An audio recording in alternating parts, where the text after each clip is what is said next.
चूहे के मुंह में मिर्ची। एक पेड़ के नीचे चूहे का बड़ा सा बिल था जो अपने परिवार के साथ रहता था। एक दिन उसी पेड़ के पास एक व्यापारी आकर बैठ गया। उसके पास अनाज से भरा हुआ एक थैला था। अरे वाह, इस थैले से तो खुशबू आ रही है। जरूर कुछ बहुत अच्छा खाने को होगा। चलो चलकर देखता हूँ। चूहा चुपके से उस थैले के पास गया और अपने नुकीले दांतों से उसे काटने लगा। जैसे ही उस थैले में छेद हुआ, व्यापारी खड़ा हो गया और चलता बना। उस थैले के छेद से अनाज के दाने गिरते रहे और चूहा उन्हें मजे से खाता रहा। अरे वाह, कितने स्वादिष्ट दाने हैं। चलो चलो दाने खाते हैं। आज तक दावत हो गई, मजा आ गया।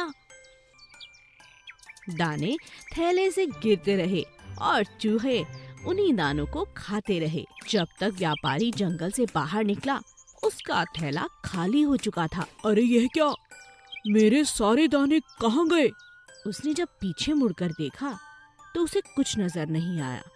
ओहो, लगता है मेरे थैले में छेद हो गया और सारे दाने बर्बाद हो गए। मुझे अगली बार से ध्यान रखना होगा। और इसी तरह अगले दिन जब व्यापारी दोबारा अनाज लेकर उसी पेड़ के नीचे बैठा तो चूहे ने पूरा फायदा उठाया। अरे वाह, ये तो आज फिर यहाँ आ गया। चलो इसके थैले में छेद करते हैं। चूहों ने मिलकर उसके थैले में 2-4 छेद कर दिए। जैसे ही व्यापारी अपने घर जाने के लिए उठा, छेद से अनाज के दाने फिर से गिरने लगे। चलो चलो खाते हैं, आज फिर दावत होगी। जंगल से बाहर निकलने से पहले जैसे ही व्यापारी की नजर अपने थैले पर गई, वो फिर खाली था। लेकिन इस बार उसने चूहों को देख लिया था। अच्छा, तो ये बात है। इन चूहों ने इस बार भी मेरा थैला खाली कर दिया।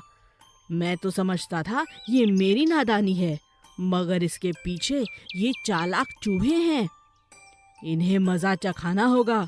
अगले दिन व्यापारी अपने थैले में लाल मिर्ची भर कर लाया और पेड़ के नीचे बैठ गया। जब चूहों ने उसमें छेद किया तो उनके मुंह में मिर्ची के दाने चले गए। अरे बचाओ बचाओ बचाओ, मेरे मुंह में जलन हो रही है। ये क्या लेकर आया है आज ये व्यापारी? अरे मेरे मुंह जल गया, बचाओ बचाओ बचाओ। हंसता हुआ व्यापारी अपनी मिर्ची लेकर वहाँ से चलता बना और चूहों को अपनी गलती का पछतावा हुआ।